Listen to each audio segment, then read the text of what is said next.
What's so amazing is that all of us here represent thousands and thousands and thousands and thousands more of us all around the country and the world.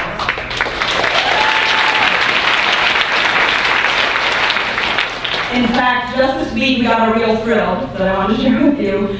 Many of you have been in our in-person trainings or in our webinars when we talk about how to develop campaigns or strategies or what chapters should or shouldn't do. And if you've been in one of those sessions, then you've heard us use an example, an imaginary chapter. One that we've gotten into the habit of calling JVP Wichita. And I think we use JVP Wichita because it has always been the place that we can least imagine having a JVP chapter. So guess what? Sure enough, earlier this week, a JVP member from Wichita wrote to us to let us know that her letter to the editor about Netanyahu's speech to Congress had been published in the Wichita Times.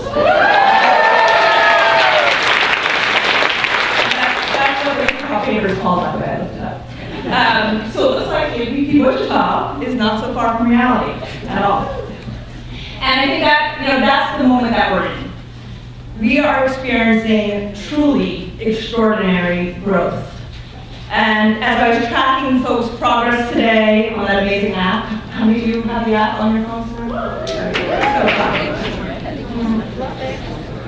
So I was tracking everybody as they were coming. And they were coming on buses and planes and trains and cars and from Ohio and California and North Carolina and Boston and Michigan. I'm not going to say everywhere because it would take forever. But it struck me once again what it means to be a movement and what it means to be in community and what we've built together.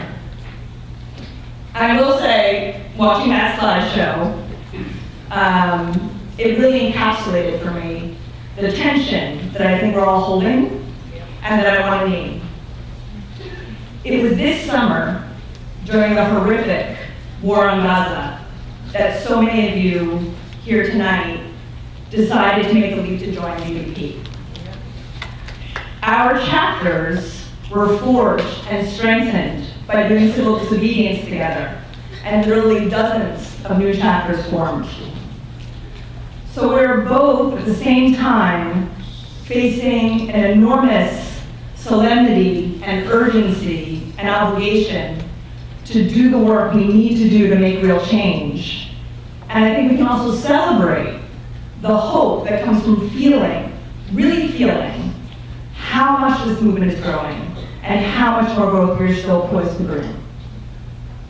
So I want to bring all of that with us into this weekend. The urgency and the hope, the mourning and the determination, the spark of transformation, and the building of community. But what I really want to highlight tonight is how all of you, as members, and all the members that couldn't be here, are leading this organization in new directions. I am so incredibly proud of our phenomenal staff. And I want to say that again, because I am so incredibly proud of our phenomenal staff. I couldn't possibly say it enough times. They put together, as always, in collaboration with our chapter leaders and our rabbis and students and artists and faculty and board and allies. That's how we roll, everybody. They put together an incredible weekend that embodies, I think, the multifaceted, sophisticated, broad-based organization that we are. But I want to focus now on how you are organizing us, because I want to make sure you know your power. In the past year, there have been several times when I've been in awe of what JVP members are doing around the country. Your smarts, and your savvy, and your dedication. Of course, during the summer, it was so heartening. In fact, one of the only things that was positive, in that terrible time. It was so heartening to see you spring into action, organizing protests and actions, sometimes 7 days a week, sometimes more, I will say. At least in New York, that's how it was. It was a moment that vindicated the work and the time that we put into organizing. That building and infrastructure and leadership and skills is for moments just like those. But there are actually even more telling moments throughout this fall and winter. As you all know, in the last few weeks we announced that our new BDS policy, endorsing the Palestinian call for boycott of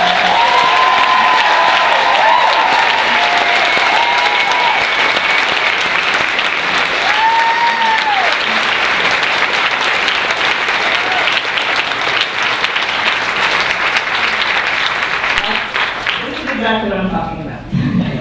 That was a long process getting there. And it's one that in a way started in 2004 actually, when our Bay Area chapter, which was then the entirety of JDP, decided to target Caterpillar, the company that provided Israel the bulldozer that killed the young American activist Rachel Corrie. I think Rachel's parents, Cindy and Craig, are here actually tonight.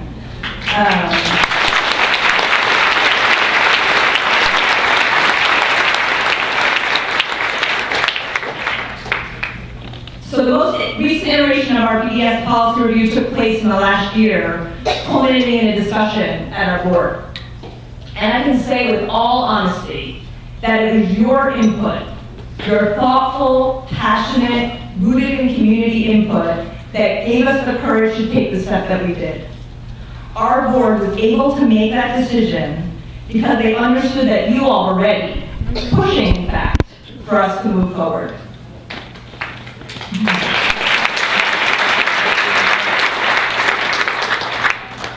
Likewise this fall, as the Black Lives Matter movement merged JDP chapters organically all over the country, began participating in and leading solidarity actions.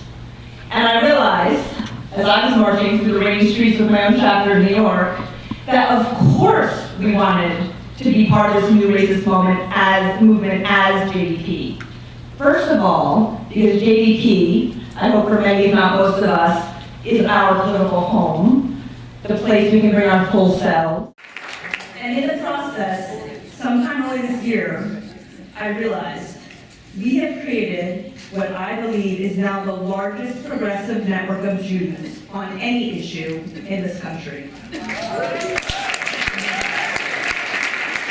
Maybe not in pure numbers, but in our ability to get out on the streets when we need to, or to put pressure on our representatives when we need to, like we did last week when we helped to make sure almost 60 members of Congress get back on the street.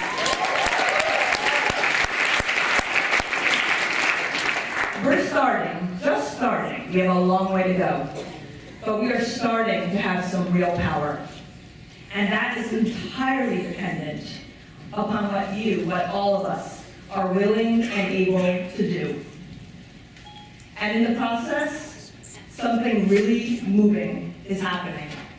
We are redefining Jewish community in this country.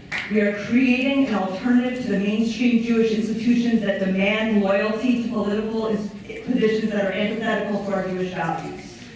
We're creating a community like this one here tonight that is proudly Jewish, but open and welcome to everyone, and strives to be a good partner to our allies. We are creating something new, and that's the reason we chose the theme for this conference that we did. We're not waiting. We cannot wait.